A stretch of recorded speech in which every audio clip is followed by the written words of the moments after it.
বন্ধুদের খোঁচা খেতে খেতে বাসর ঘরে বীর পুরুষের মতো প্রবেশ করেই ফেললাম। প্রবেশ করার পূর্বে হার্টবিট কিছুটা কম থাকলেও প্রবেশ করার পর ইহা চক্রবৃদ্ধি হারে বাড়তে লাগল। লাজুক ছেলেটি একটা অপরিচিত মেয়ের সাথে থাকবে, মেয়েটার কি তাকে পছন্দ হবে? মেয়েটি কি তাকে স্বাভাবিকভাবে নিবে? ভাবতে ভাবতে কপাল থেকে ঘাম ঝরতে শুরু করল। এত ভয় পাওয়ার কি আছে, তার সাথে তো সারা জীবন থাকতে হবে। ভয় পাওয়ার কিছু হয়নি কাব্য, নিজেকে নিজে সাহস জোগাতে শুরু করলাম। এই সন্ধিক্ষণে অসহায় ছেলেটিকে সাহায্য করার মতো কেউ নেই। মেয়েটির মনেও কি তাই চলছে? চলবেই বা না কেন, সেও তো একটা অপরিচিত ছেলের সাথে থাকবে, তারও নিশ্চয়ই হার্টবিট বাড়ছে। নিজেকে শক্ত করলাম, একটু এগিয়ে গেলাম তার কাছে। সে চুপটি করে বসে আছে।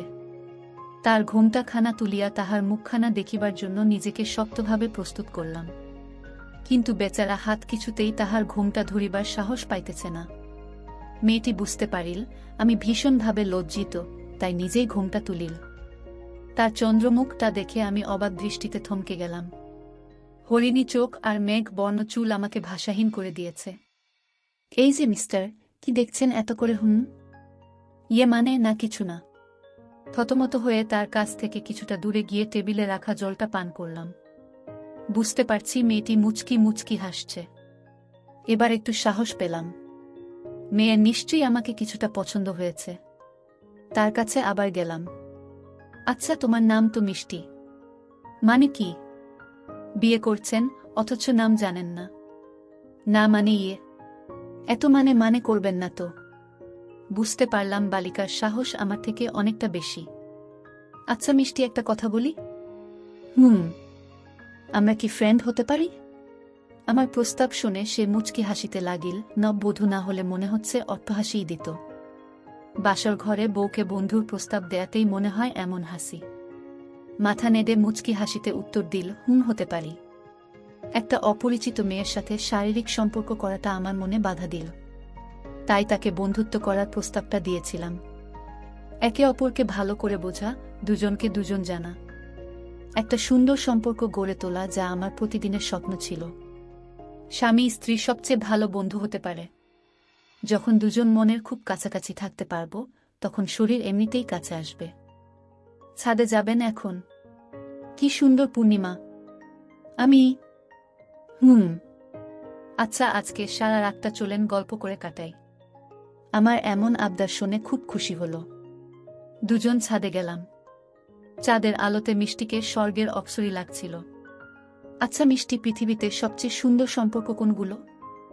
ভালোবাসা কোনগুলো? মিষ্টি চাঁদটার দিকে তাকিয়ে উত্তরটা দিল। প্রথম যখন আপনাদের বাসায় পা দিলাম, তখন আপনার মা আমাকে শক্ত করে বুকে জড়িয়ে ধরেছিলেন। আমার মনে হলো আমি আমার মাকে পেয়ে গেছি। সেটা হচ্ছে সুন্দর সম্পর্ক, আমাকে আপনার মায়ের নিজের মেয়ে মনে করা। আর আমি আপনার মাকে আমার শাশুড়ি নয়, নিজের মা মনে করা। আপনার বাবা যখন বলেছিলেন আমার কোনো মেয়ে নেই, এখন একটা লক্ষ্মী মেয়ে আমি পেয়ে গেছি, সেটা হচ্ছে ভালোবাসা। মিষ্টির কথা শুনে আমি চুপ হয়ে গেলাম। নিজেকে সবচেয়ে সৌভাগ্যবান ছেলে মনে হচ্ছে, যে আমার কথা না বলে আমার পরিবার, আমার মা বাবাকে নিয়ে প্রথমেই ভাবে সেই মেয়ের মতো আমাকে কেউ ভালোবাসতে পারবে না। একটু অভিমানের নাটক করে বললাম, আমি কিছুই না বুঝি।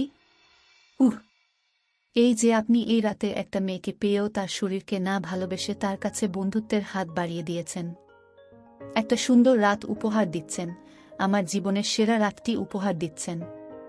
সেটা হচ্ছে একটা মেয়েকে সম্মান ও শ্রদ্ধাবোধ, যা প্রতিটা মেয়েই তার স্বামীর কাছ থেকে আশা করে।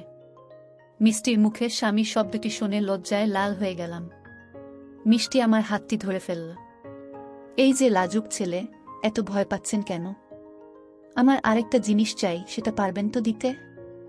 পারব। একটা রাজকন্যা গিফট করতে পারবে?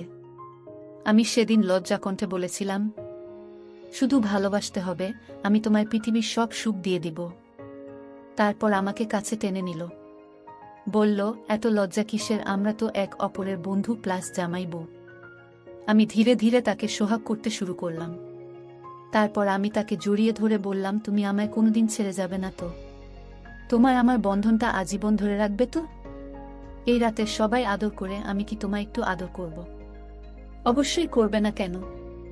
তারপর দুজন মিলে আমরা বাসর রাতের সুখ নিলাম। বন্ধুরা, আজকের গল্পটি এখানেই শেষ করলাম। যদি গল্পটি ভালো লাগে তাহলে চ্যানেলটি সাবস্ক্রাইব করে পাশে থাকবেন। ধন্যবাদ।